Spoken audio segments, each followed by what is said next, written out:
शहर से दूर बसे छोटे से गांव में रहने वाली एक बच्ची को नीतू को उसके जन्मदिन पर उसके माता पिता ने एक टेडी बियर गिफ्ट किया।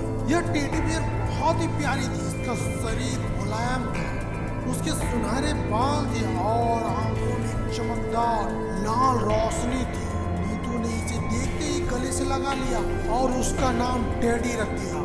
लेकिन इस प्यारे टेडी के साथ कुछ अजीब घटनाएं जुड़ी थी जिससे उनके माता पिता अनजान थे। जैसे जैसे दिन बीतते गए नीतू के घर में कुछ अजीब घटनाएं होने लगी। रात में जब वो सो जाते थे तब घर के कोने से अचानक धीमी धीमी से आवाज आने लगती थी। कभी दरवाजा खुद ब खुद बंद हो जाता और कभी कभी अचानक से खुल जाता। कभी ठंडी हवा का झोंका अचानक से पूरे कमरे में फैल जाता। एक दिन अचानक नीतू की माँ ने रात को देखा कि टेडी बियर बिस्तर पे बैठी हुई है और उसकी आंखों से एक अजीब सी चमक निकल रही है और वो जैसे लग रहा है कि उसे उड़े जा रही है। लेकिन नीतू की माँ ने इसे इग्नोर कर दिया।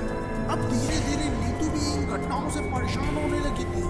टेडी बियर के आसपास रहने पे उसे ऐसा महसूस होता था कि जो जैसे कोई उसे देख रहा है या फिर उसके कान में कोई फुसफुसा रहा है। एक रात जब नीतू ने उस टेडी बियर को अपनी बिस्तर से दूर ले जाकर के रख दिया और वो आंख से सो गई। जब उसकी सुबह में नींद खुली तब वो देखती कि जो टेडी बियर उसके बिस्तर पर आके बैठा हुआ है। वो काफी डर गई और डर से उसने यह बात किसी को भी नहीं बताई। एक दिन अचानक नीतू की दादी नीतू से मिलने के लिए जब उसके घर पर आई, उन्होंने टेडी बियर को देखा और टेडी बियर को देखते ही उनके होश उड़ गए। उन्होंने नीतू को माँ को तुरंत बुलाया और कहा, तुमने ये टेडी बियर कहाँ से लाई? यह एक अभिशाप टेडी बियर है। पुरानी कहानियों में इस टेडी बियर के बारे में चर्चा सुनने के लिए मिलता है। यह टेडी बियर एक अभिशाप टेडी बियर है। एक बच्चे की आत्मा इसमें फंसी हुई है जो असमय मर गया था।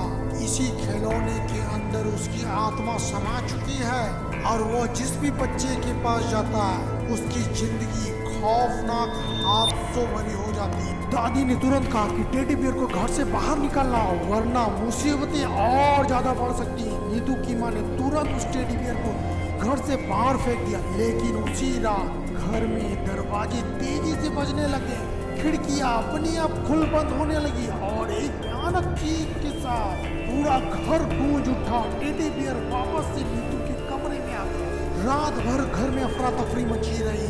रात भर अजीब अजीब सी डरावनी आवाजें घर में गूंजती रही। किसी तरह से रात कट गया और सुबह हो गई। अब दादी ने कहा कि अभिशाप से बचने के लिए कुछ खास करना होगा। दादी ने एक पुराने तांत्रिक को बुलाया जिसने बताया कि टेडी बियर को जला करके उसकी आत्मा को मुक्ति दिलाई जा सकती है। तांत्रिक ने रात के समय टेडी बियर को जलाने की प्रक्रिया शुरू कर दी। जैसे ही आग में टेडी बियर को डाला गया और वो आग के लपेटे में आई, घर के अंदर से एक जोरदार चीख गूंज उठी और पूरा कमरा हिलने लगा। लेकिन कुछ ही क्षणों में सब शांत हो गया। टेडी बियर आग में जल करके खाक हो गया और उसकी आत्मा को आखिरकार मुक्ति मिल ही गई। नीतू और उसका परिवार अब उस भयानक टेडी बियर से छुटकारा पा चुका था। लेकिन उस टेडी बियर की कहानी गांव में सालों तक चर्चा में थी। और दोस्तों, आपको ये कहानी कैसी लगी आप हमें हमारे कमेंट बॉक्स में बता सकते हैं और आप अपने इस प्यारे चैनल को लाइक शेयर सब्सक्राइब करना बिल्कुल भी ना भूलें।